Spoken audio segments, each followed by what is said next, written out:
अस्सलामुअलैकुम वरहमतुल्लाहि वबरकातुहू। शुरू करती हूँ अल्लाह का नाम लेके जो बड़ा मेहरबान और नहायत रहम वाला है।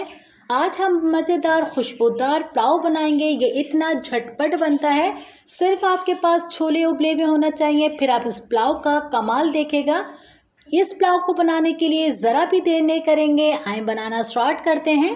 सबसे पहले अपनी खूबसूरत सी कढ़ाई के अंदर हम 1 कप ऑयल डालेंगे, कुछ खड़े गरम मसाले डालेंगे, जिसके अंदर लिया है मैंने 1 टेबल स्पून सफ़ेद ज़ीरा, 8-10 लौंग लेंगे, 3 बादियान के फूल, 2 मैंने दालचीनी ली है, 1 बड़ी इलायची, 15-20 काली मिर्ची डाल देंगे और 1 सेकंड तक इसको इसी तरीके से रखेंगे, क्योंकि ऑयल के अंदर पूरे गरम मसाले की खुशबू आ जाती है।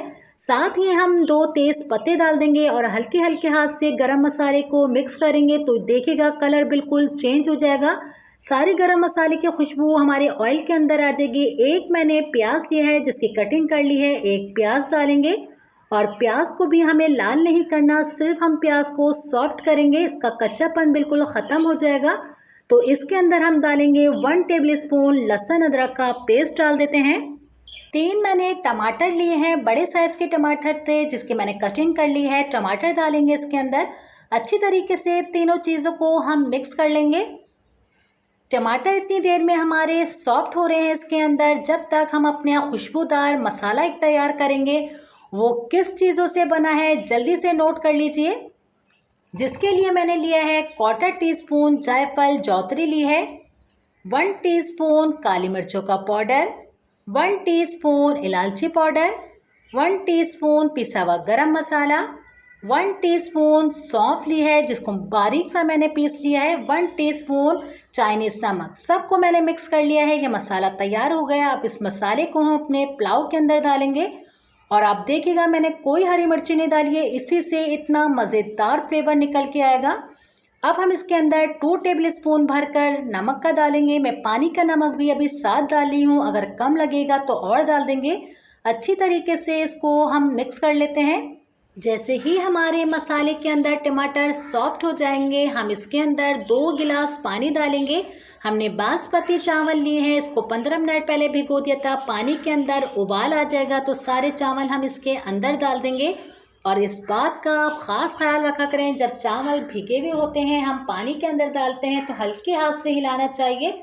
आप ज़ोर ज़ोर से हिला के चावल को इस वक्त ही तोड़ देती हैं, इसलिए आपके चावल खिचड़ी से बनते हैं। आप देखिए कितना हल्के हल्के हाथों से मैं चम्मच को हिला रही हूँ उसके अंदर। आप सोच रहे होंगे कि चना पुलाव है, अभी तक इसके अंदर चने नज़र नहीं आए। अब हम इसके अंदर उबले हुए चने डालेंगे, इस वक्त डालते हैं चनों को तो बिल्कुल चने आपके खिले खिले खड़े खड़े रहेंगे। अच्छी तरीके से एक दफ़ा इसको हम मिक्स कर लेते हैं। अब मैं इसको इतनी देर के लिए रख रही हूँ कि आपको पानी ये नज़र आ रहा है, इसका पानी सारा खुश्क हो जाए इसके अंदर। 3 से 4 मिनट के बाद एक दफ़ा खुशबूदार पुलाव को दोबारा से चेक करेंगे। जब चावलों के ऊपर इस तरीके से बबल्स नज़र आए तो एक दफ़ा चावलों को ऊपर नीचे कर लिया करें। ये दम वाली आंच पे रखने के चावल हो जाते हैं। अच्छी तरीके से इसको मैंने मिक्स कर लिया है। अब हम इसके अंदर 1 टेबल स्पून केवड़ा डालेंगे, जो केवड़े से बहुत ज़बरदस्त सी खुशबू आती है। अब मैं इसको 2-3 मिनट के लिए बिल्कुल दम वाली आंच पे रख दूँगी।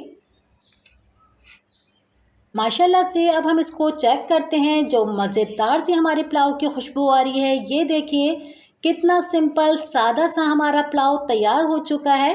उम्मीद करती हूँ आज की रेसिपी आपको मेरी अच्छी लगी होगी। अगर रेसिपी अच्छी लगी है तो लाइक कर दीजिए।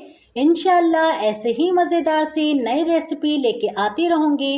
अपने वालिदैन का बहुत ज़्यादा ख्याल रखिएगा। मुझे मेरी फैमिली को अपनी दुआओं में याद रखिएगा। अल्लाह हाफ़िज़।